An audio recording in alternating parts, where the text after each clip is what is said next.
Ready to listen, ears primed and cocked. Great. I'm Mbali.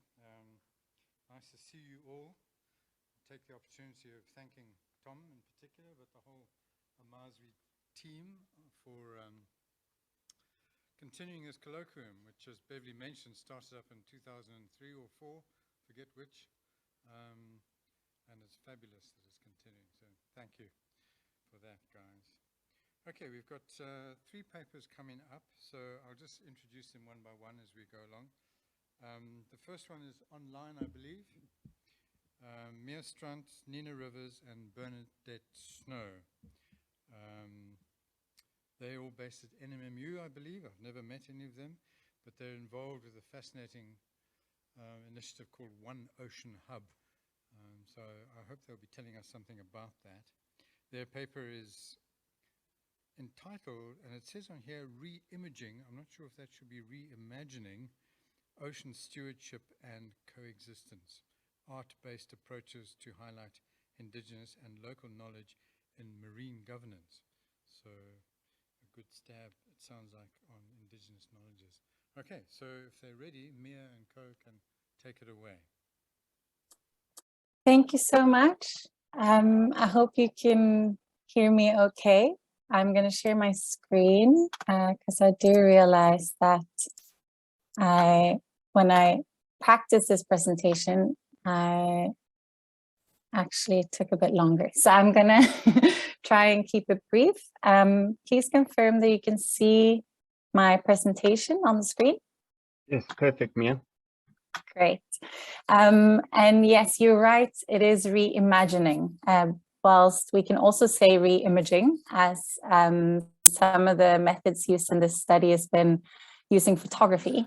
But yeah, my name is Mia Strand, and I'm presenting on behalf of myself, Dr. Nina Rivers, Professor Bernadette Snow, and the co-researchers of Algoa Bay, which have been integral to this process, as I will come back to.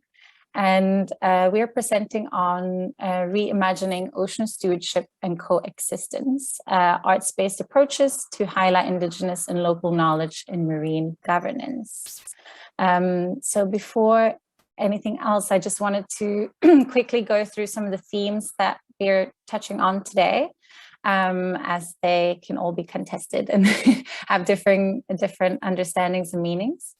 So in this paper, ocean stewardship is seen as the actions people take to, or sentiments people have towards, responsible use and care for the ocean and coast. Coexistence is acknowledging the interconnectedness between humans and nature, as we have heard quite a bit on this morning already. Indigenous and local knowledge has quite a broad interpretation and definition, but basically looking at values, belief, and culture that have been handed down through generations, often by word of mouth and traditional rituals. And it is often unique to a culture or specific society or geographical location, as we will come back to later. Arts-based approaches can be also understood in many different ways, but in this paper, it is on processes where arts such as music, photography, drawing, play a significant role in communicating experiences, thoughts, ideas, beliefs, and knowledge. And reimagining or reimaging is remembering and imagining for a different and more inclusive future.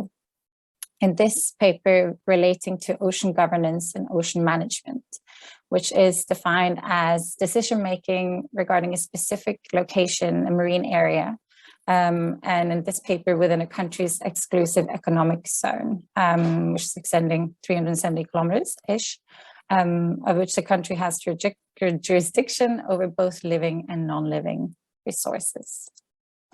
So just an outline of our presentation. I'm going to do a quick introduction to the study and the work that we're doing, then a bit about the methods before results, which is highlighting intangible cultural heritage, cultural connections, and really looking at coexistence between humans and ocean specifically. Then some reflections on the methods before conclusions and recommendations. So this study is based within specifically my PhD study, in which I am supervised by Dr. Nina Rivers and Prof. Bernadette Snow. And it's an exploratory study on how to integrate Indigenous and local knowledge into ocean management, specifically because we found that a lot of ocean management and decision-making can be quite top-down. It's often either looking at like the economic development narrative or the very strict conservation narrative, where you have to separate humans and nature, or fence out humans. And this study takes a socio-ecological systems lens, which really recognizes the inextricably linked between humans and nature, and specifically looking at ocean connections, so human connections to the ocean. The study is based within the Algoa Bay project, which is a pilot project looking at how we can do marine spatial planning in the bay. So from Cannon Rocks to Sardinia Bay, for those of you who don't know Algoa Bay as much, it's looking at the biophysical lens and what is existing in the ocean, looking at the legal lens and the laws and framework that we have. And then it's looking at the human uses. But what is often left out is the cultural uses and connections to the ocean. And that's really what this study wanted to look at by working with people who live off and near the coast. And it's been a very broad, although working only very closely with 24 co-researchers, it's been a very broad group of people, ranging from subsistence fishers to koi and sand representatives, swimmers, surfers, sangomas, and learners, who all have a connection or have had a connection or want a connection to the ocean and the coast. Like I've said, this project has been also about using arts-based methods and really emphasizing the participatoriness of these arts-based methods, which means that the co-researchers have been highly engaged in defining the project objectives from the start, and also defining how they want to share their knowledge and how they want to be involved in the project. Specifically, we've been working with storytelling and photography using smartphones, where co-researchers have been taking photographs and telling stories in the places or locations that might have specific importance to them. And what's been very important in these methods have been social learning and unlearning, because very often, I think it came out with the former presentation as well, we see this divide between nature and humans. And we need to often see that we need to unlearn the ways in which we know the ocean or our relationship to the ocean, and learn from each other to expand on our ways of knowing and our ways of relating to the ocean and the coast. And here is where art has proven really useful in terms of imagining a different future or remembering the past. And then we have had an exhibition to showcase or convey and experience people's knowledges through photography and storytelling, which I'm going to come back to now. So the process of the methods, firstly, we had outreach and shaping workshops with quite a big number of residents across the Bay, where we talked about what the objectives of the research could be and how we could get there, and what kind of different connections and knowledges of the ocean and the coast we wanted to highlight and how.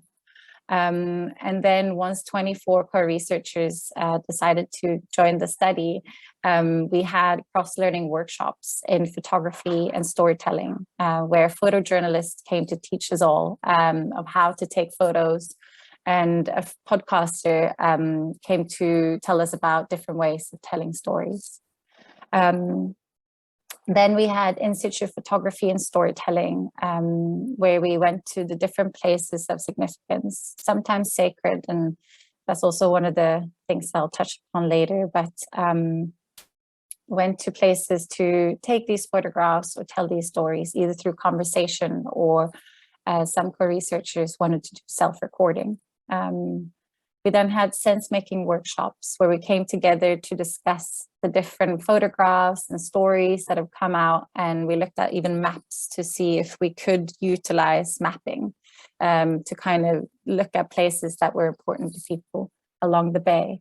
And then we had an exhibition, which is a picture here, to showcase, for people to showcase their photos and their stories to the broader Algoa Bay community, but also to decision makers. So we had people from national, provincial, local government, from conservation authorities, from industry, and general residents from Algoa Bay coming to experience and discuss these pictures and stories with the artists or co-researchers themselves. Which then finally, during a multi-stakeholder workshop, we looked at how to integrate this knowledge into decision-making. And some of the results emerging from the study and the knowledge production with co-researchers have really been intangible cultural heritage linked to the ocean and the coast. So people's spiritual connections to the ocean, a place where traditional and religious ceremonies and rituals take place. It's a place where people connect to the ancestors, as the ocean is often seen as the realm of the ancestors. And it's the place where people come for spiritual healing. It's where people come to pray and connect with God. And a lot of people's cultural identities are very strongly linked to the ocean and the coast. One quote from Haseline is that the sea is a place where the Khoi and San, both men and women, lived. We would fetch our food from the ocean, dig holes on the beach, and build fires there to cook our food that we gathered from the ocean. This is also a place where spiritual and bodily healing comes from. If you are one with nature, this is where you are closest to God.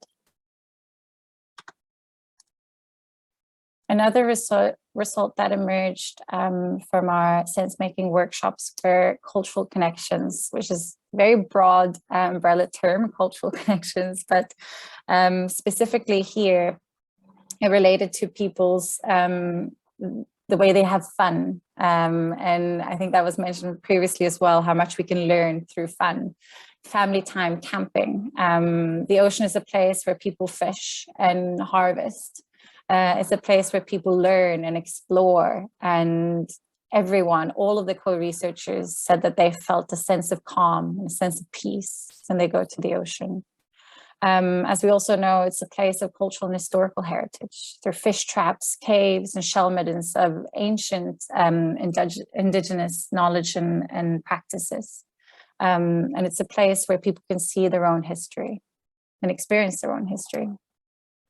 It's a quote from Taryn, which says, "I love this place as you completely lose the sense of time.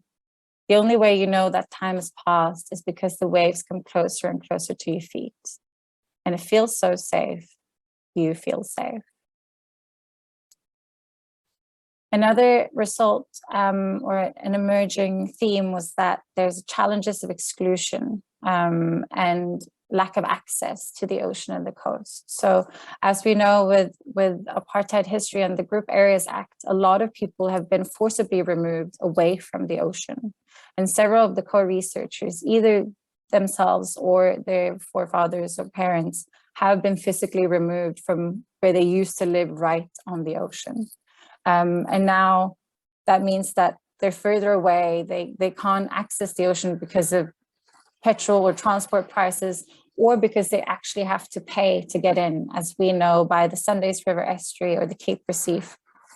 So people actually don't have the same access to places where they are so important for them, whether it's for healing, spiritual connections, or cultural heritage. There's also a limited understanding of what maritime cultural heritage is when it comes to practice. So even though the legal framework has a broad understanding of cultural heritage in the maritime areas in terms of oral histories, traditions, and cultural connections, the way it's done in practice is really limited to mainly shipwrecks and not very few fish traps, for example, even. There's also the challenge of mapping the importance of a clean ocean, or mapping the realm of the ancestors, which is not place-based, it's the whole ocean. So how can that actually come together with other priorities, economic priorities, or conservation priorities, for example? This is a quote by Bradley, who lives in Colchester. God created the ocean, and it would be nice if everybody could have access to the ocean. I feel like it is not fair that they ask money at the gate, because every human being is supposed to be part of this. Finally, one of the main themes was coexistence. So there's clear synergies or relationships between Indigenous practices, local priorities, knowledge, and conservation objectives. People want to take care and preserve the ocean and the coast because of its importance for well-being, for identities, for spiritual healing. And people have been removed from practices of cleaning the beach, fishing for sustenance, where people would fish only for themselves and maybe their neighbor, and not for profit making, and also for protecting the realm of the ancestors and the healing effects of the ocean. A lot of these knowledges and practices are really emphasizing that we are all connected, and that we need the ocean as much as the ocean needs us. We need a clean ocean, and we need an ocean that can still provide us with sustenance, but also with healing and spiritual connections. We found that more access to the ocean and the coast for people could increase the sense of responsibility and the need to protect and preserve the ocean, because we could actually have access, and you can actually practice all of these connections and knowledges and relationships that have been taken away or that have been diminished by current policymaking and regulations.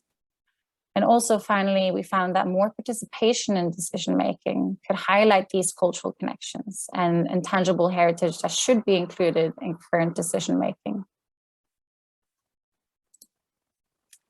Here's a quote from Sia. Today, I'm here at the beach to share with you the significance of the beach to us Assangomens. We respect the sea a lot because we believe this is where our ancestors lived and continue to live. This is our place of serenity and our prayer altar.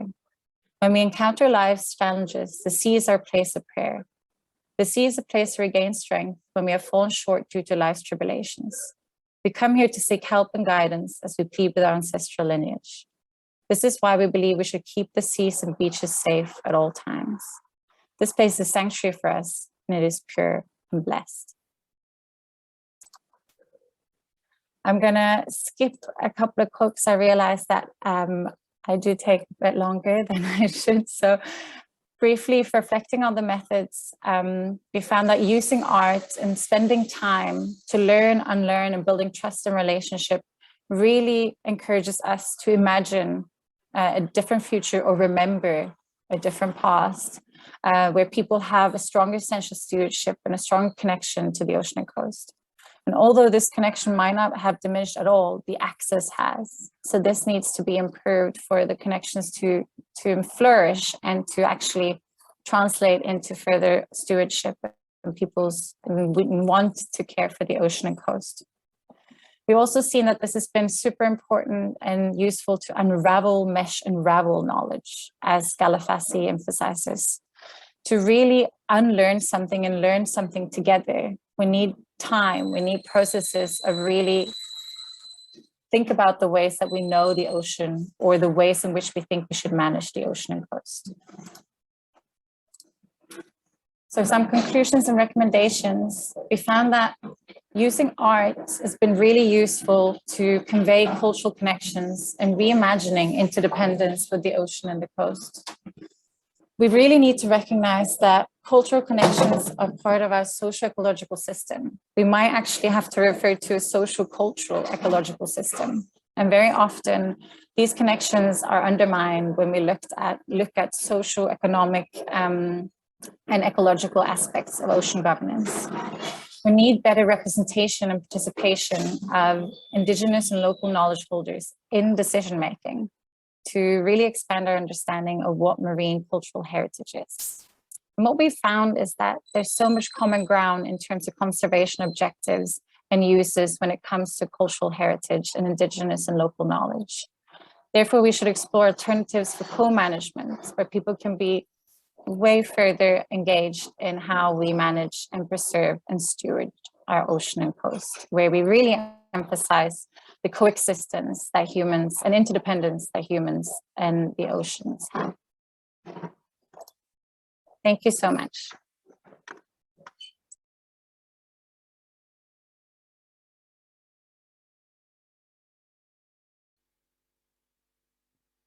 That was really fascinating. As a completely useless feeling poet myself, it's felt so participatory and practical. So we'll leave questions and discussion for the very end. In the meanwhile, I'd like to welcome our second speaker, whom we have heard of from time to time, Tom Jeffery himself. And Tom is going to be talking about eco-decolonial theory, whatever that is, and practice, reimagining the agency and relevance of museums. So, Tom, thanks again for all your work and welcome to your talk.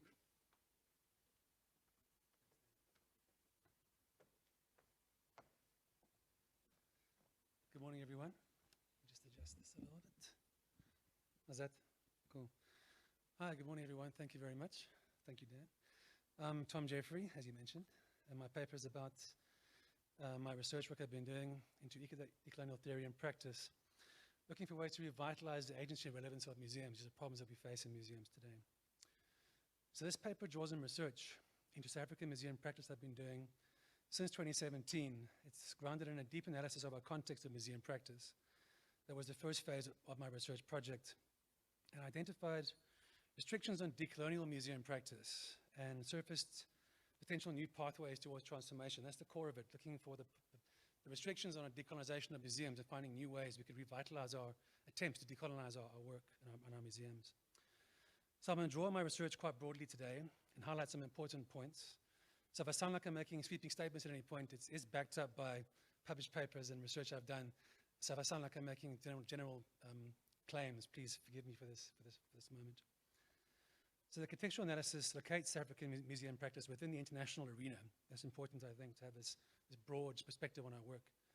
The intention there is to enable these national trends to inform the development of South African museum practice, and for South African museum work in turn to influence international developments.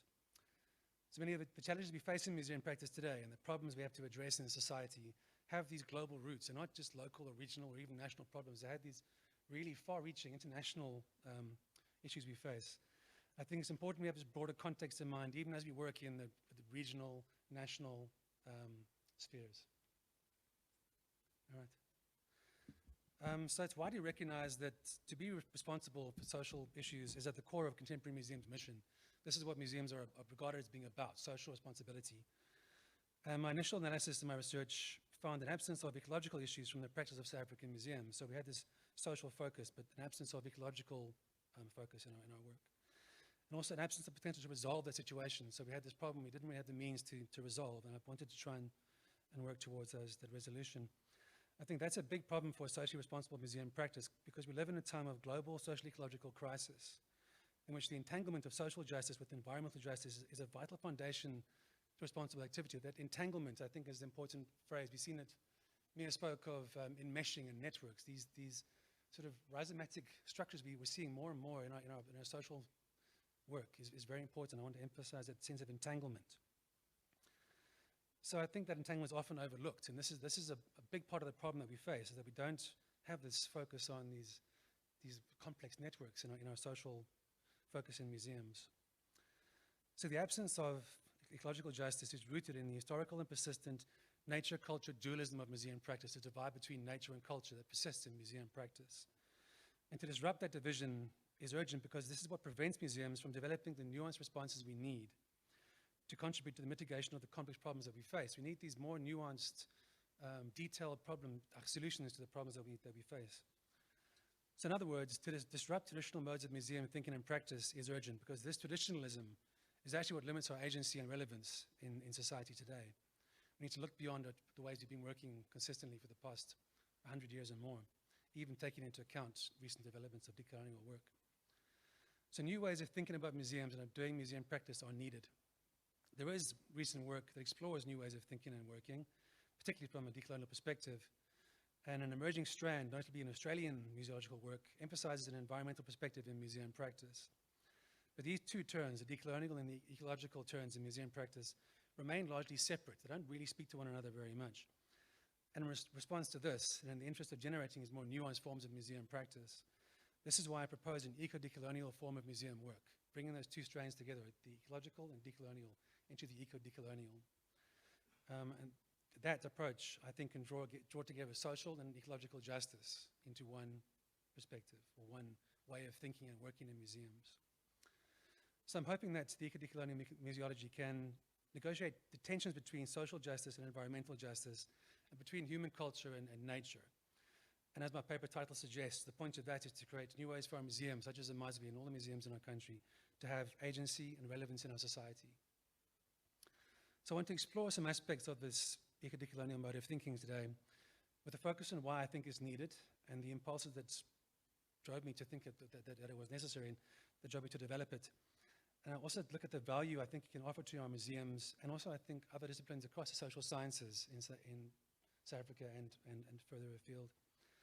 I'm heartened to see Prof. David Walbom, who's speaking tomorrow, adopt this approach in his paper on rock art and environmental education. So I think I think it can be valuable. I hope it can become valuable for us. So what is the motivation for this eco-decolonial mode of museology? As I mentioned, we live in this time of global crisis, social ecological crisis, that increasingly impacts on every aspect of our lives in South Africa and the world. The environmental problems that have been created by humanity generate conditions in which all life on Earth is threatened. All life on Earth, not just human life. Water and food security are jeopardized, rising temperatures endanger health and livelihoods. Subsistence farmers struggle to subsist with a changing climate, as we saw in Mbali and Dominique's work outside, and as we hear in their paper, I'm sure, after mine. So people and indeed non-human populations become climate refugees as they're forced to move from areas where they've lived for however long, that can support them no longer because of the changing conditions of global warming and climate change. And these are all caused by human activities of production and consumption. Production and consumption are the things that our society is based on these things. These are the things that are driving all these global complex problems. So for these and many other reasons, it's clear that social justice is closely entangled with environmental justice. And this is why I think we need this environmental decolonial approach to become one singular and complex approach. The decolonial project is obviously vital and urgent, and is very significant. And because of its significance, it focuses museum practice on social justice at present. Environmental justice is often overlooked, but it's crucial for the relevance and impact of South African museums that we resolve this absence, this tension, this dualism between social and environmental justice, and work towards new forms of museum thinking and practice that emerge from the entanglement of social and environmental processes. Because these are interlinked systems. It's not different systems. This is one deeply complex system we're dealing with. And we can't separate them out into different little boxes and try and deal with them in that way. So museum practice can become more impactful and relevant if it's contextualized, adapted to, and carried out with an understanding of this complex context in which we work. So the eco-decolonial approach to museum practice is conceived as an answer to this need. It's a mode of museum philosophy, theory, and practice with specific capacities to enable museums to decolonize in this context of social ecological crisis. Before I move on to more fully consider the value of such an approach, I'd like to just take a brief look at the context of museum practice historically, and then a more in-depth look at the contemporary context that we work in today, with an eye on the global frame. And again, this global frame increasingly impacts the work we do at national, regional, and local levels. We can't really ignore that global context in which we work. Historically, the context of museum practice, I won't dwell too much on this, it's been widely written about. Social sciences are founded on the ideas that humans are separate from and superior to nature, and this took root in the 17th century. It's a very old European philosophical perspective, the separation of humans from nature. That's the philosopher René Descartes developed that mind-body dualism, and that's the basis for this division between humans and nature. And Donna Haraway, a more recent theorist, has called that division the culturally normal fantasy of human exceptionalism. It's a fantasy of all living things. Ours is the only species that is not part of this entangled web of things and beings in life. We separate ourselves from the very systems we depend on for living, for our life. And that's something that informs, again, Mbali and Dominique Sustainable Together project that's coming after mine. So this separation between humans and nature is this dualism upon which museum practice is founded historically, and which separates the sciences from the humanities and are separate science and culture museums. And this is the persistent divide that drove this conference to be initiated by Dan back in the day, and us continuing on the way forward. And that we all here are hoping to help bridge in our discussions today and tomorrow. And I also want to help bridge that gap with this eco-decolonial approach to museum work. I hope that's what I can be driven forward with my work. Looking at the present day context of museum practice and how that historical context persists today. Internationally, the Anthropocene has become a popular frame for understanding this age in which humanity as a species affects global systems, global natural systems. The profound effects of global capitalism, however, mean that we can think of this age as the Capitalocene, not the Anthropocene, but the Capitalocene as that framing structure. We exist, all of us today, in a system of power, profit, and production in the web of life. It's an historical era shaped by a system that accumulates capital and drives extinction in that process of accumulation. So while the idea of the Anthropocene has been very valuable in popularizing understanding of human impacts on the planet, including in emergent museum studies approaches, the idea of the Capitalocene surfaces the ways in which capitalist systems rely on and perpetuate that nature culture dualism. It's at the core of how capitalism works, that divide between humans and nature. So to shine a light on these systems enables emancipatory strategies, such as the development of new ways of thinking and acting, as I'm hoping the Eco-Decolonial will become one of these new ways of thinking and acting. So the Eco-Decolonial thus has a critical perspective on the perpetuation of a problematic historical dualism in contemporary governance systems. Now, these are the systems within which museums are embedded and under the control of which we operate as institutions, the broad governance systems which have this capitalist force driving them. And there's a number of restrictions on museum practice emerged from these systems, including the commodification of heritage and heritage practice, quantitative management practice, and a focus on official memory. So we need to look at the underlying systems if we're to understand the persistence of dualism in museum thought and practice. Why do we still do the same things we've been doing for so long? And to identify potential means to disrupt these persistent dualisms. Because in disrupting this dualism, that's how we can ensure museums' relevance and agency, because that's how we can develop these more nuanced approaches to our practice and our thinking. And these approaches are urgent if you think about the insidious ways in which the mechanisms of injustice and oppression can masquerade as pathways to justice and freedom. I'm going to focus on one such mechanism now, which runs through all the restrictions I've just mentioned: commodification, official memory. Thanks, Dan. And that's one mechanism now is emancipatory neoliberalism. And it's significant enough to warrant some elaboration, I think. So capitalism is a violent and contradictory system of power relations. It's simultaneously anthropocentric and dehumanizing, both historically and today. And to return to the historical context of museum practice briefly, colonialism was a capitalist system. It depended on the division between people and nature so that people could be exploited and nature could be exploited. Humanity was separated from and classed as superior to nature, and that justified the exploitation of nature because it was a lesser thing. We as humans were better than and therefore could use it to for our own purposes with no sense of responsibility or belonging to it. Simultaneously, large numbers of people were also classified as being of nature, so not human. They were a lesser kind of being.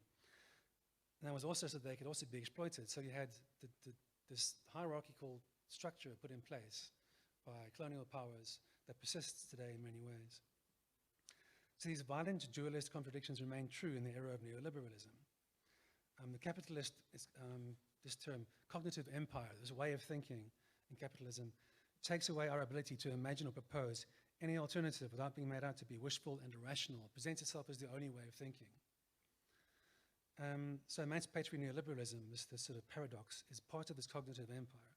It's a deep contradiction in capitalist thinking that relies on and drives the persistence of its nature-culture dualism. In the heritage frame, it emerges as an absence of care from heritage policy, an absence of social ecological care from heritage policy.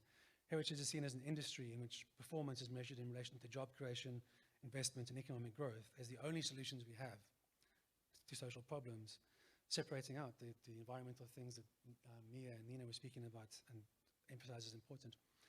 So the economic focus marginalizes social ecological perspectives and concerns. So this paradox is apparent in practice We've got progressive environmental policies in South Africa, the National Environmental Management Act, the Climate Change Bill, but they don't really have much impact on our practice.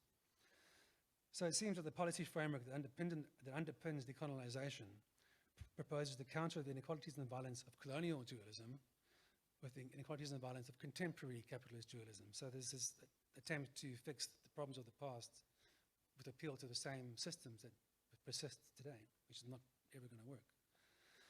So this paradox undermines emancipatory decolonial potentials. It undermines decolonization of museums and other social sciences and structures.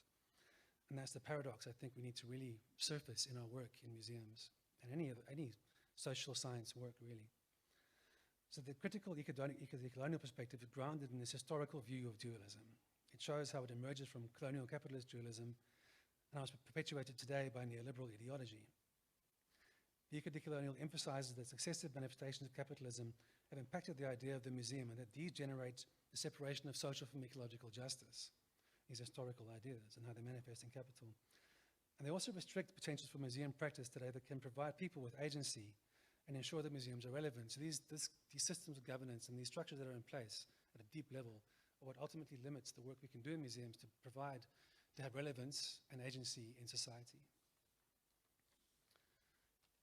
So how can the eco-decolonial approach disrupt this deeply rooted historical and contemporary contexts? And again, this is the value that I hope this idea that I've had can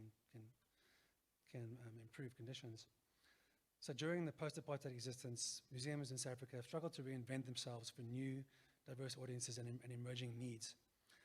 And this struggle, if you think about it in the context of the International Council of Museums, ICOM's definition change as well at the same time. There's a moment of fluidity in which museums can reimagine themselves in really different ways. There's a broad recognition that museums have to change, and we're really sort of looking for new ways of working at the moment. It's a time of openness and change, potential for change. So I would suggest that this reimagining of ourselves in museums can benefit from this perspective on the entanglement of social and environmental justice. This entanglement offers the fresh ways of thinking that we need so that we can disrupt a persistent dualism and expand our thinking and practice to emphasize the relationship between humanity and the environment as mutually constructive. And this is the foundation of the eco-decolonial approach in museology, this interlinked system of mutual construction. And this is the theory part that we're speaking about now, but I do want to emphasize practical pathways as well. It's not just about thinking. We need to have actual practical changes in our work. So in the last part of the paper, I want to focus on potential for change, practical change in museum work. I carried out interviews with museum workers during my PhD research, and these interviews, together with a literature review, sort of surfaced two particularly practical pathways in particular that are entangled and I think can be used to good advantage. The first pathway is activism by museum workers, interstitial activism. I'll explain that phrase more fully now. And more broadly, a practice focused on situated narratives. Also, I'm going to explain these two pathways now. First one being activism by museum workers and then situated narratives. So interstitial activism is the first pathway. Restrictions on practice such as quantitative management, commodification of heritage practice, generate tension between museums and museum workers. Within this tension, there's potential for interstitial activism by museum workers. Workers can assume the agency to generate change from within the institution. They can assume the agency, take it on their own account. From within the interstices. These are chinks or fissures, spaces within the museum practice that has tension within it. And tension is where you can generate change, because these are the areas where you have these opposing forces that can be reconfigured into a new way of thinking and acting. So this space forms around the tension that exists between a museum and its workers, as policy limits workers' agency in practice and restricts the change that most workers value, and that change is congruent to museums' social ecological responsibilities. When you limit the agency of the museum workers, you limit the agency of the museum itself, because they're the ones that are actually interacting with the people in the world. A further tension can be found in the demands for transformation of museums at the political level to become representative and relevant, but the imposition of a bureaucracy that restricts creativity and the resources. Our funding is very limited, so we have creativity within the museum, and we think of interesting projects and ways of working, but we don't often have the resources to carry them out. So the sense of limited agency that a museum worker may feel within the institution can manifest in resistance to those constraints of the workers themselves. And I want to include museum managers here. This isn't a division between museum workers and museum managers. The managers themselves often find themselves in particularly difficult situations in this regard. They also have these sensibilities. They want to make museums more relevant as well. So that the workers can disrupt the constraints of policy and express their own principles that they have personally on social and ecological justice in the programs of which they are a part. So the workers can adapt programs that we've perhaps been asked to do in ways that bring in these complex and entangled perspectives. So this activism against restrictions is not an attack on museums from within. It's not supposed to be sabotage. It's an act of love for what they could be, what we can see that they can potentially become. That's the goal, to let museums live up to their potential. So this is action to ensure that museums, as social structures, live up to their responsibilities despite the restrictions of policy, politics, and compliance. So it's an act intended to revitalize the agency of the museum by allowing the workers themselves to take on agency in that regard. The second pathway, practical pathway, is situated narratives. And in this regard, museums can take a cue from a situated turn emerging in Education for Sustainable Development, which has a focus on lived experiences of humanity and nature. So the core of this is a potential for generating knowledge and meaning together with communities, as Mia and Nina were speaking about just a moment ago. This is a situated focus that is envisioned at the core of Eco-Decolonial museum practice. Thanks, Dan. It's a focus on the stories of humanity and nature as we struggle against social ecological crisis.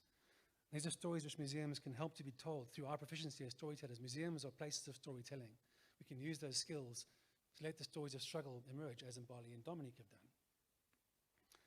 So through co-curation of exhibitions and learning programs with the narrators of situated knowledge, the owners of the knowledge that lives in the land in our country, through co-engaged meaning-making, museums can become co-creators of activist, social ecological knowledge and contribute to the generation of justice.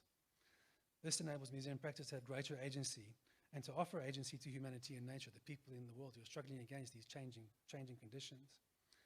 And this in turn offers museums potential to get back the relevance we have lost. There's a South African museums, we see it all the time at Amazwi. People are, oh, am I welcome here? I don't actually know if I can be here. There's a sense of not belonging in museums. We can counter that with these projects that we're talking about in this conference.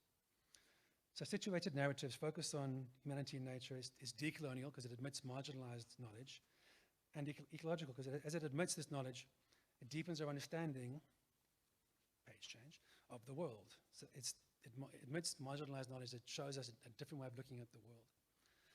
And this relates back to the foundation of the Eco-Decolonial and the understanding that social justice and environmental justice are entangled. They cannot be separate. They're not separate. So in conclusion, decolonization and ecologization are equally urgent and vital for the relevance and impact of museums. There's a need for an approach to museum practice that recognizes that social and ecological justice are inseparable and that takes social ecological justice, that unified frame, as the driver for the development of theory and practice. And that's important, theory and practice, thinking and the things we do as well, not just speaking about, but actually acting in the world. So the Eco-Decolonial mode of museology is such an approach, and it's specifically focused on decolonizing museology in a time of environmental crisis. That's the focus of it. I think that the South African Decolonial Museum program can benefit if it expands its focus, if we expand our focus on social justice to a focus on social ecological justice. That's the purpose of the Eco-Decolonial, to facilitate this expansion of our practice. So thank you very much.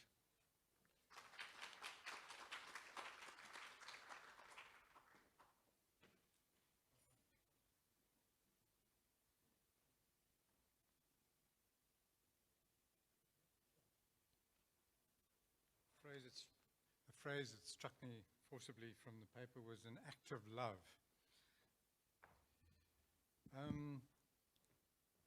Tom has outlined just how extensive the entangled networks are that require our healing, require humans to act in a healing way.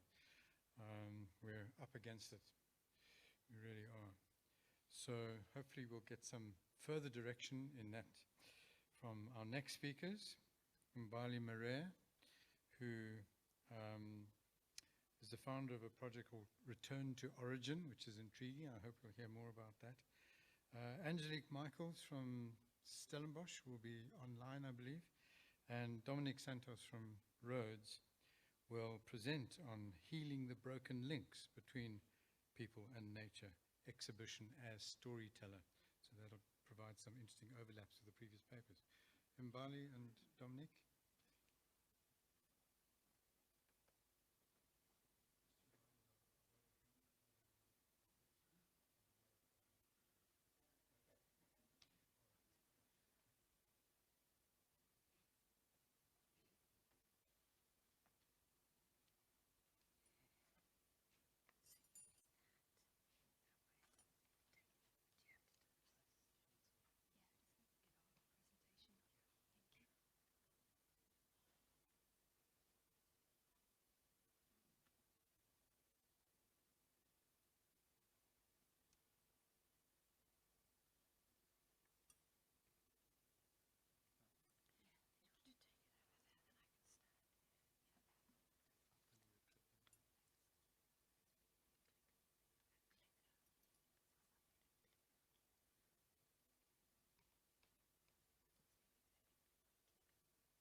This is coming off, not coming off our 20 minutes.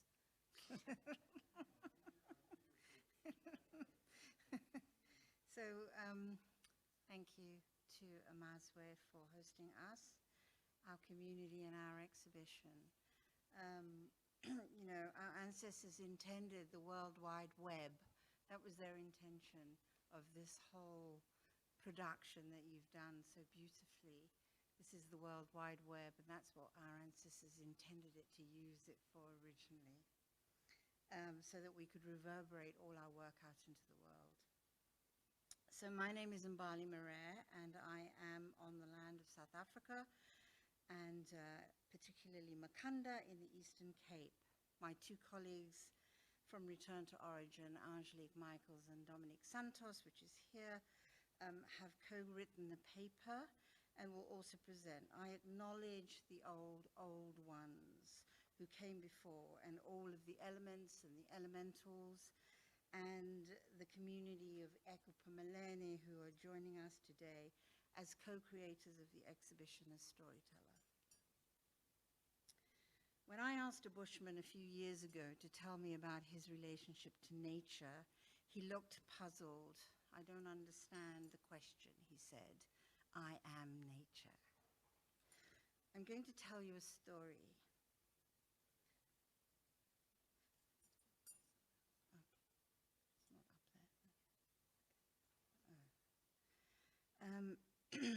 Black people only allowed to own 10 cows. That broke my heart. Tata William. Making peace with nature assumes that we are at war with her. The genocide of consciousness brought about by colonialism, apartheid, and extractive practices were deliberate acts of violence to land, nature, and ourselves. These acts, severing links and exerting disastrous impacts, reverberate outwardly and also within, something that has been touched upon so far, but we want to deepen into that parallel process, engendering hopelessness and a spiritual homelessness. In Ecopumuleni, a township in southern Africa's Eastern Cape province, the Sustainable Together workshop and exhibition used ritual practices and open dialogue to explore the grief of historical traumas, undermining collective self-worth and local potential. Intergenerational sharing of community knowledge of land and nature was foregrounded, bringing alignment through relationship to nature, ritual, and community. For workshop participants experiencing their memories and stories reflected through ritual and exhibition images and audio, affirm their inherent worth and belonging. Drawing on the performative potential in symbolic reenactments gives tangible expression to the stories that precede and transcend it. An exhibition space that facilitates such dynamic enactment draws people into material practice, and through it, into an embodied and entangled relationship with themselves. Others and nature. When exhibition becomes storyteller, a space is created when nature, healing, belonging, and the making of sustainable communities can be witnessed and celebrated as inextricably intertwined. Black people were only allowed 10 cows. That broke my heart, Tata William. We are a culture on fire, at war now, literally, with ourselves, each other, and nature. The more obvious causes of the broken links are consumption, greed, disrespect, forced removals, rape of the mother through the mining of the earth and the oceans, wrongdoings to animals, and the destruction of our natural resources. The battle scars left are major natural disasters, abuse and misuse of our natural resources, and drought.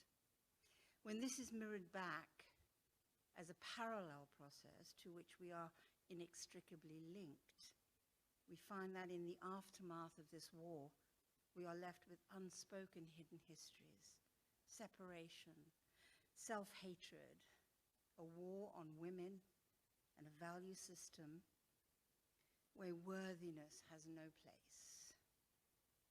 Vinanda Shiva, an earth activist, says it this way: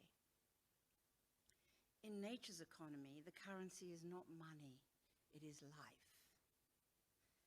Our inner nature is a distant memory, and we look outside of ourselves to fill the gaping hole, W-H-O-L-E, that the broken links to the natural world has created.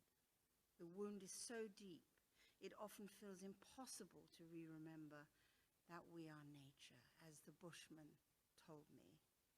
In our original design, he said. We have entered a great forgetting, an amnesia that at times surpasses our capacity to remember that we are not all there is, that we are part of a greater whole, that we are ancient and also wild. It's a story that includes our earth story of ancestors long gone, nature as medicine, life-giver, dragons, mermaids, the cosmos and all things, our gifts. In short, the magic of the natural world. We live instead in scarcity, where our self-soothers are to consume, creating more lack, and we have forgotten that abundance is rightly ours. Any engagement in overconsumption or overproduction is an act of violence. If we are unable to see our reflection in nature's mirror as a place of magic, of love, of life, of death, of rebirth, we have forgotten, excuse me, okay. Thank you. Got caught up there. Wildness, transformation, and the deepest truth. How can we be authentic? Touch our wildness, our ancient beings, and be comfortable with life, death, and rebirth. In the 3-day workshop, created and facilitated by Return to Origin, the team called on the Ecopumilani to participate. With a deep legacy of sons and daughters of the soil and the origins of those who came before and their connection to the land, the Ecopumilani community gave voice to the hidden histories of the past in order to heal and make sense of the future. Forced removals were dominant in the community we worked with. It shone a flashlight in the darkness of their deep soul searching of what have we done. And right there, xenophobia is born out of a reflection back on themselves as the wrongdoer. Self-hatred is the silent killer of spirit. Nature is spirit. We heard stories about how the deep self became hungry for the soul food that had been violently erased, the home of their origin. We are born into color. The primal colors of their original home, blue, green, and brown, had been blotted out of their consciousness, replaced by the gray of corrugated roofs, man-made bricks and mortar, and the gray smoke of toxic waste. We destroyed the grass and the trees and poured concrete where life had once thrived, and we named the streets after the trees that had once brought oxygen and fruit for the community. We brought, as a central piece to the workshop, a simple mound of earth as the central foundation to the work. An organic ritual began. Each person added to the mound of earth a handful of earth brought from their humble dwellings. They soon established an immediate link to earth as elder, nurturer, nourisher, and home.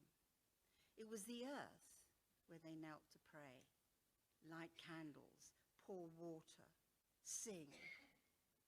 It was where the grief, stories, prayers, joy, and wisdom were held, and where healing happened. Each day as they remembered more, the stories were released, and we learned that earth still deeply felt was their life giver, their resource, a place of abundance, not scarcity. The community drew from that center. It was their silent witness. Homelessness, in all its deep meanings, and hopelessness soon became the compost and the place to plant, to sow, and grow. It is out of the earth and the water that mountains rise up and nature grows. Earth comes first. Disconnection from the soil creates the broken links to nature, the land they had disconnected from, a vital source of finding meaning in their lives. It was their rope to something greater than themselves. The workshop, the earth, and ultimately the exhibition had helped them remember that they belonged. Returning to the earth brought the peace so deeply sought in the healing of this community. Through the simple mound of earth, the images and audio, exhibition as Storyteller held the mirror image of their true nature. It reflected back, you are seen, you are heard, and you are worthy. You are enough, and the earth never said, you don't belong, people did. That small mound of earth, the elder in the exhibition, brought us all together, and for a small window of time, we all melded a few precious links to nature. Dignity and self-worth were restored. It brought us all home to the old ones, long gone, buried in the earth and water. We honored them through the work done. Angelique, Michaels.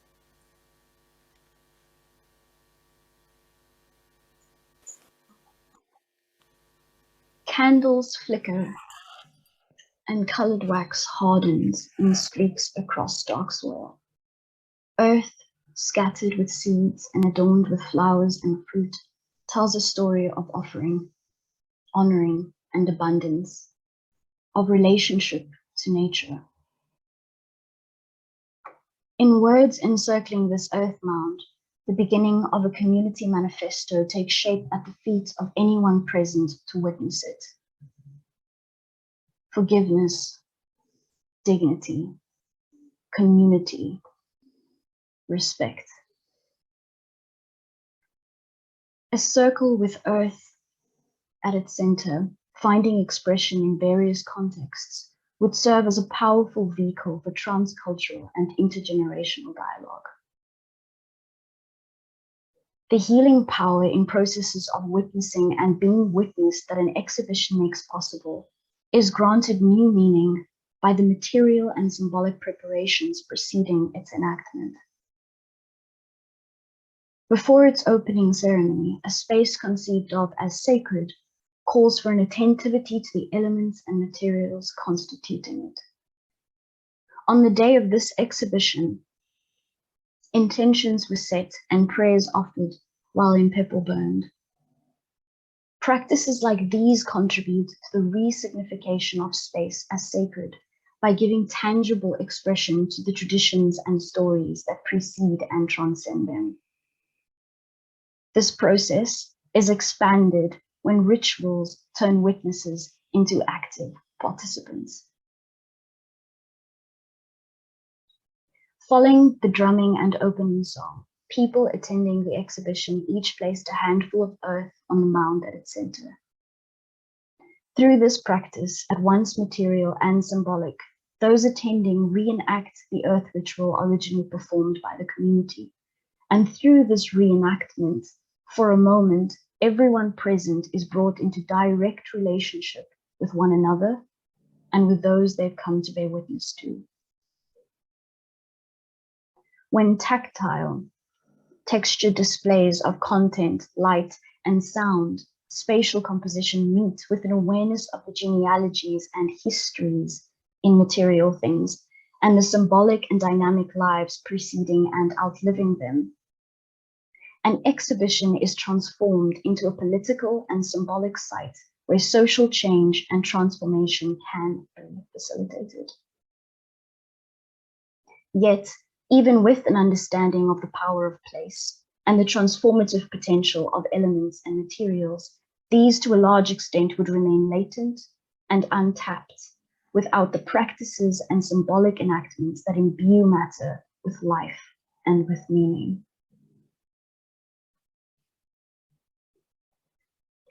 Ritual is the cultivation of this embodied entanglement with nature, elements, materials, people, and places.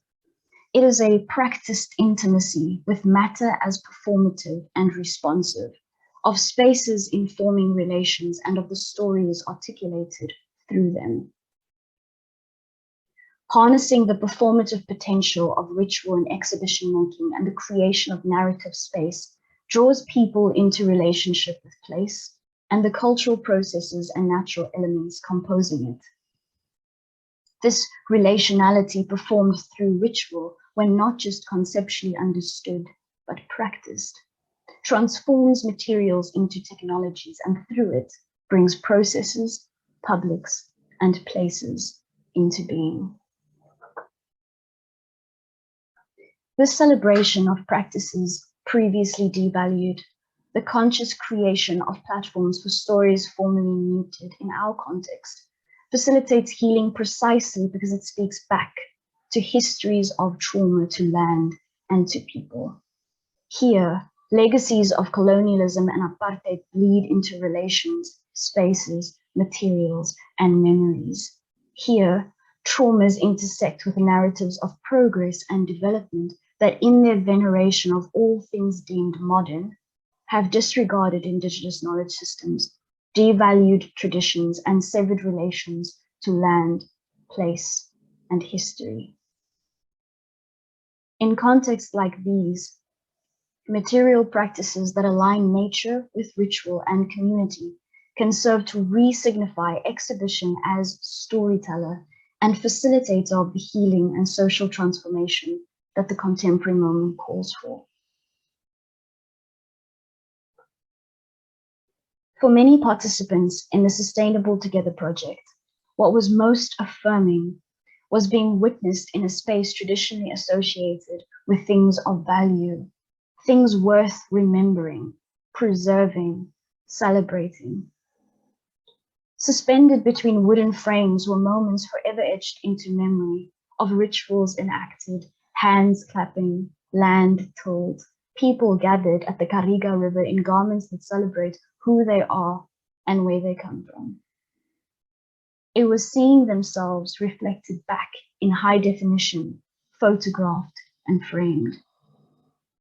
It was the echoes of their words, prayers, songs, and visions, their voices filling a room that communicated a powerful and necessary message.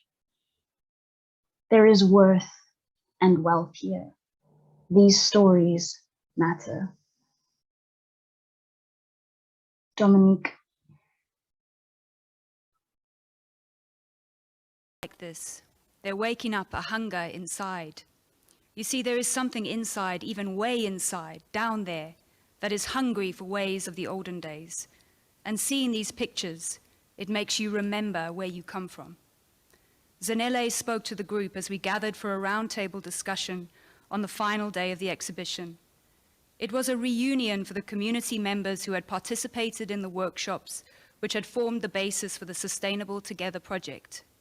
Sitting in circle, framed by the photographs, and held with the earth altar at the center, we sat together once more, surrounded by the exhibition we had made together. We spoke about the impact of that creative time, the power of seeing and hearing the stories that emerged. What kept coming up in this round table was how powerful people found it to see themselves reflected back through the high-quality images and emotive sound art, to be witnessed and acknowledged by the wider community who visited the exhibition, representing their stories as important, their knowledge as valuable. The community of Ekupumleni are, in the story told in the exhibition, acknowledged as valued keepers of knowledge. Their integral worthiness and vital place in the social fabric, recorded by the photographer, the sound recordist, workshop facilitators, and the wider community who came to see the exhibition, and who will come to see the exhibition right now at Amazwi. The exhibition was the storytelling vehicle, a powerful visual and sonic means to witness and be witnessed, of being integrated into the world with dignity, a story built on work that locates the seeds of sustainability in self-worth and acceptance.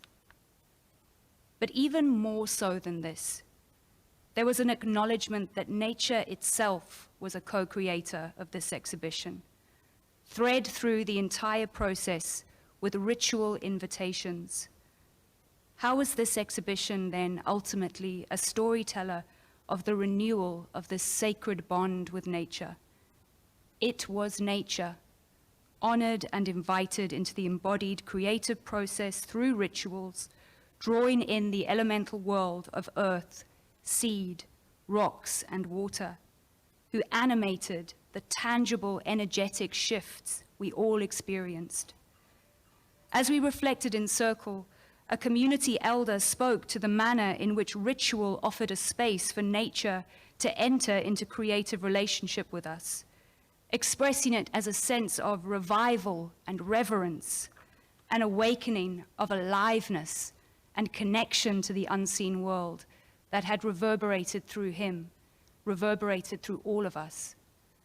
The sacred bonds with ancestral ways renewed and revitalized for intergenerational transmission, a remembering of the pleasures of living in closer relationship with the elements and community.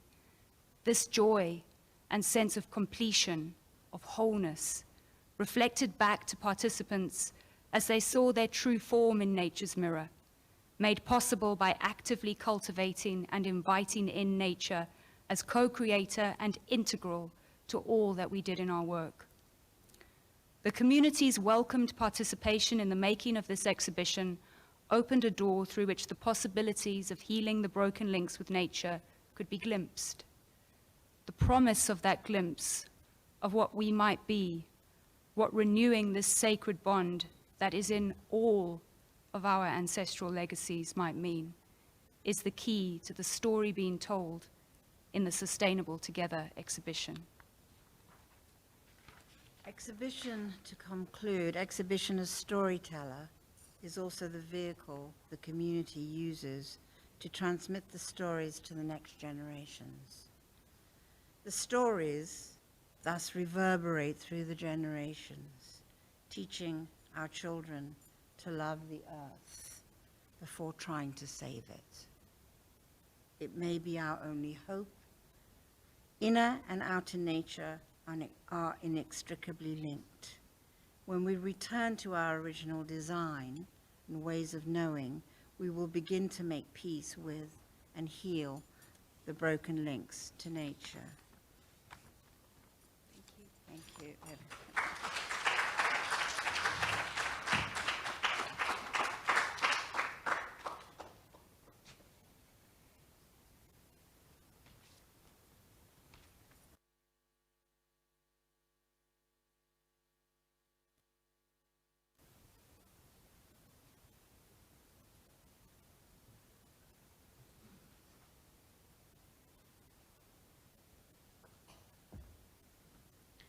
Okay, thanks to all our speakers. There was a very poetic response to the problems we evidently face, outlined by all three presentations.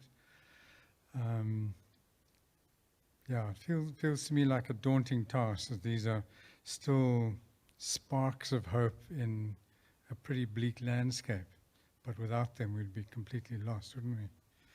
So now's the tricky part, is balancing questions. We'll take questions from the floor first, and then I think Crystal will be handling questions coming from people elsewhere via Zoom. So do we have any questions from the floor for any of the speakers?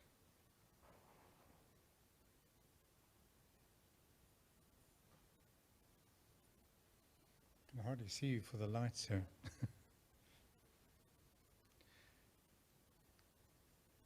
Perhaps I could throw out a bit of a challenge. I mean, I think Tom did a very good job of outlining the reach of the capitalocene, or the idea that capitalist ideas have essentially trashed the world in horrific ways.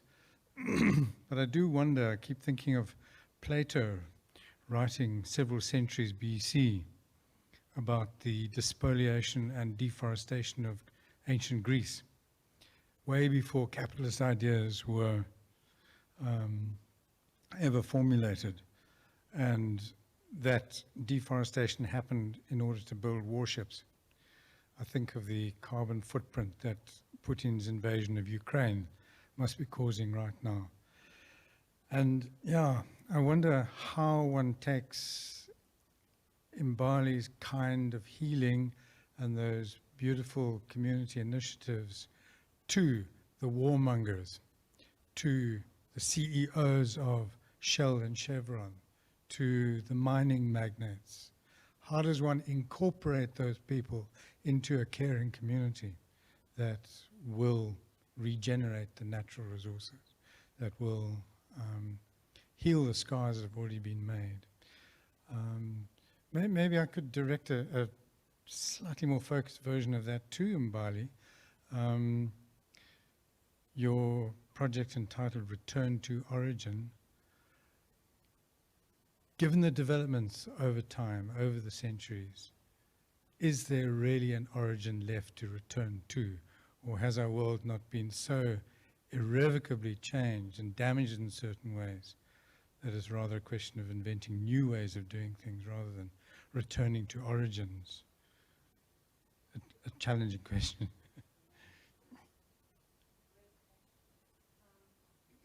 I think there is a roving mic somewhere.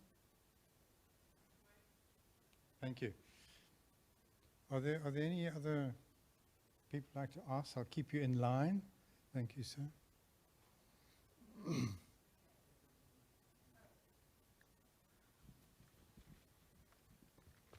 Mic is coming down.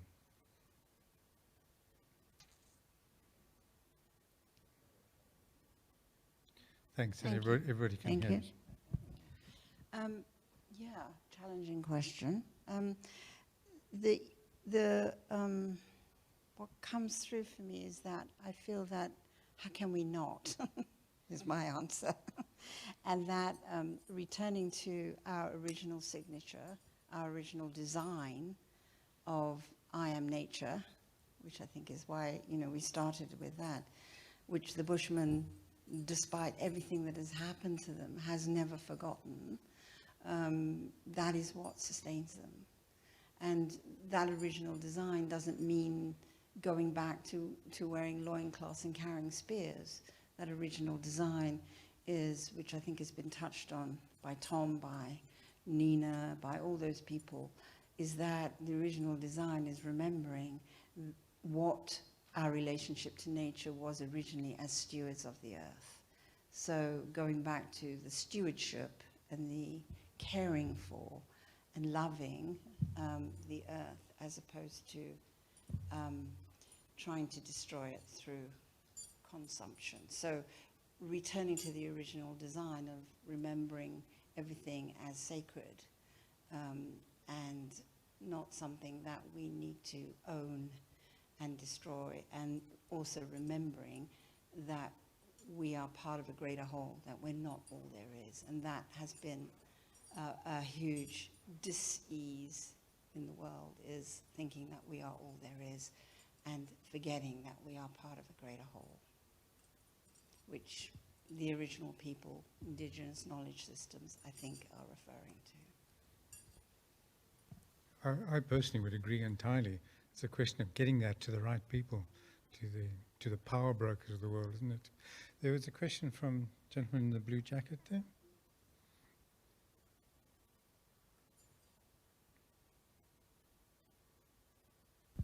Thank you so much. My name is Pascal, and I would like to pose maybe 3 questions. And the first one... Could you keep it to one for the moment, in case, because there are people online waiting for questions. Ask the most important one for the moment. If we've got time, we'll come back to you. Is that okay? Okay. Let me narrow it down to the decolonization perspective. Thank you so much for that presentation. But what I'm wondering is actually, what do we mean by decolonization? And when you look at the museum sector, who actually needs to be decolonized? You touched a little bit about the relationship between the managers and the curators, but I just want to hear your perspective on who actually needs to be decolonized, because I think that will give us an opportunity to really look at this whole issue of decolonization. Thanks. I'll come to the other questions if I get time. Good, thank you. Question for Tom to answer. Could you bring the mic down to Tom at the front? Thank you.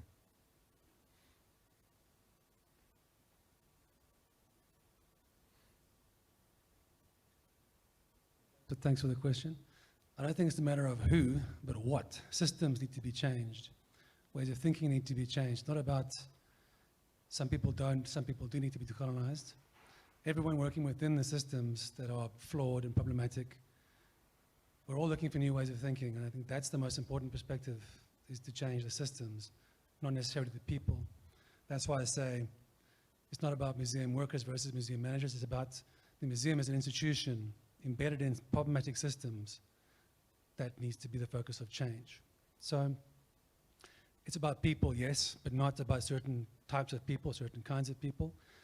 It's about changing the way we all work as a system. Thanks. Okay, thank you. And a question from Sandile there.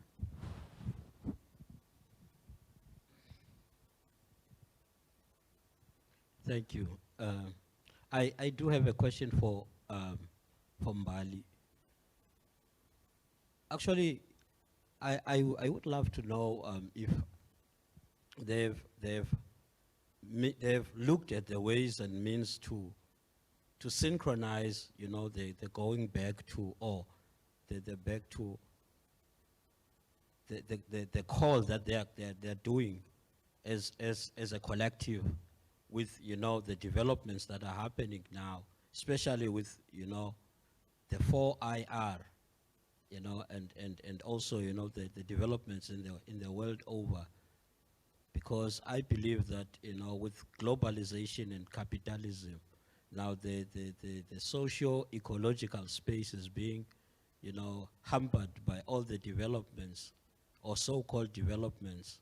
So how do we find the synergy now with, you know, going back to origins and, you know, with the developments as well? Do you want to respond to that? Or Dominique, maybe?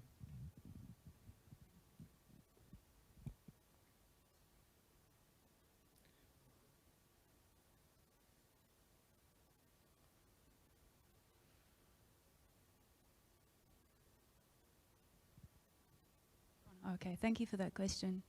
I think it's fair to say we are in a state of, I don't know if warfare is too dramatic a term to use, but if we think that, you know, it's over, it's definitely only just beginning, and that's why what Mbali just articulated about a return to origin is not about going backwards. It's about remembering what we are inextricably a part of. And I think in answer to what you've raised about new developments, fourth industrial revolution, all these big, you know, forces that are all around us and threatening, I think the recent way in which Shell were prevented from continuing their seismic survey of the Wild Coast due to the not insignificant legal arguments made by traditional custodians of heritage and connection to the land and water of the Wild Coast is precisely where the battle lines are in the ongoing efforts to ensure we have a future for our inhabitation of this planet that is human, truly human, not one of domination and extraction. I don't think warfare is too exaggerated a characterization at all. I think it was Jacqueline Koch called it the war against ourselves in the book of that title, right?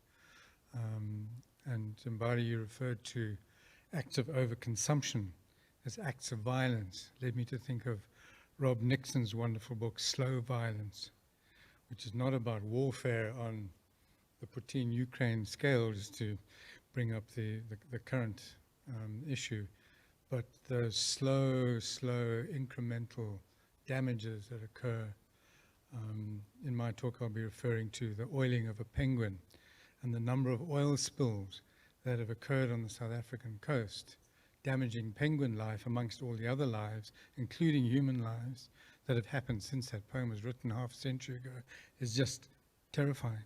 And it's that kind of slow warfare against our own health, as well as that of all the other creatures, that is really frightening. And yeah, which your community projects, I think, really get at. It's wonderful. There was a question there. My name is Nombuko Zagaza. Tom, I wrote you 3 times. Yeah, when you spoke of decolonizing the space. Because I'm actually perturbed by, I was looking forward to the answering the who. Because from the experience of wanting to ensure that museums are decolonized, it would be important for us to have specifics. My mind raced to an experience of bringing school children to the museums, where you still find that the museum educators are in need of a balance to be made to understand the balance between storytelling and their role as museum educators. I'm imagining being shifted to a smaller Nyana room, cold one, away from the realities of what is inside the museum. In a museum I'm not going to mention by name, because there was lack of understanding of how does a storyteller work together with the museum educator. So I was hoping that you would harness the whole part in terms of the internal systemic barriers that will allow the collaborative efforts to decolonize museum spaces, so that this sense of not belonging with pride, which can actually break the barriers and the injustices, can make the people not to be shifted to small rooms. So I'm still looking forward to the who. Yes, you say the who is not like a very much of it, but systems as well, as you mentioned. So please do satisfy me there. To Daphne, Sure. Thank you. Yeah. I want to just 2 questions so that the next, Daphne in the last presentation says that I hope young people will bridge the gap. Now, what is there? What tools are there that enable access to the young people to pursue the vision to become in this space in terms of their contribution for meaningful, sustainable development. Thank you. Okay, yeah, both important. I think Tom didn't have the time to get into too many specifics, but maybe you'd like to look at one or two practical things you think might be done. You know, I think the exhibition that Mbali and Dominique have been putting up is one answer to that question, is how one transforms exhibition space, right? But I think the other important thing, the vital thing, is the young people. They're going to be the future leaders, the future presidents, the future CEOs. How do we influence them in the best possible manner? Tom, would you like to kick off? And then maybe we can go to Mbali. And then we can wrap it up. We can wrap it up there for lunch, I think. My intention today, as I said at the start, wasn't to go into detail so much as to add more complexity to existing complexity. So we have decolonization is a very complex thing, as we all know. It's something we're busy with, and it's very urgent and vital. And what I'm trying to suggest today, in broad strokes, is that there's another complexity we have to add to that. So when we're thinking about how to change our practice, as we still do and do all the time in the museum, there's this further aspect to it. We have to think about environmental justice as well as social justice. So my goal today wasn't to look at details of how to decolonize, but to suggest to all of us today that there's another layer of difficulty for us to consider as we're doing that work. So I wasn't looking at specific solutions to problems today, but looking in broad strokes to how I think we can develop our thinking to enable us to answer those questions that you and Pascal also, I'm sure, is thinking about. You know. So I was looking in broad strokes today, not looking to find specific answers, but to suggest, as I've said, this further layer of difficulty we have to deal with on a global basis and a regional basis and national basis.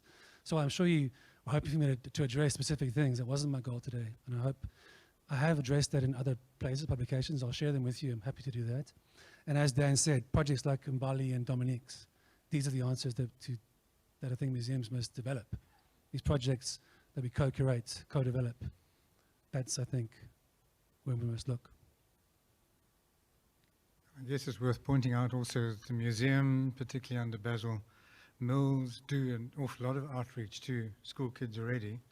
And I'm sure Tom's ideas and other colleagues' ideas will filter into those school contact education programs with hopefully effect. Would either of you like to address those issues, Mbali? A final word from you would be nice. Yeah. More to do with what you said. They are the next generation. The youth are the next generation. We have to take care of the youth, and we have to take care of their opening their minds to what is happening in a way that is gentle but also real and truthful, because they're much wiser than we are at this moment in time. And we have a responsibility as elders and to leave them a world that they can make sense of in some way. So, because you're right, they are the ones who are going to take this to the next level. And there are many ways to do that. My son, 13-year-old son, is sitting here right now. And this is what I do. I drag him around to all these kind of places so that he can have an understanding of what's going on as well. But yeah, that's my answer. Read the youth. Mm-hmm. I think the process of the Sustainable Together exhibition and the community who were part of making it, who were with us here in the auditorium, one of the most potent parts of the process that produced the exhibition were the intergenerational dialogues between elders and young people, which were just so well received, but also so generative and important. So, we have these incredible spaces, let's just keep using them. And as we use them, we figure it out, right?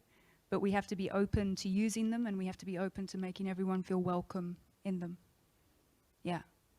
Which Tom did, but also, as Dom pointed out, let's not be afraid of bringing in installations that might be not part, not the usual.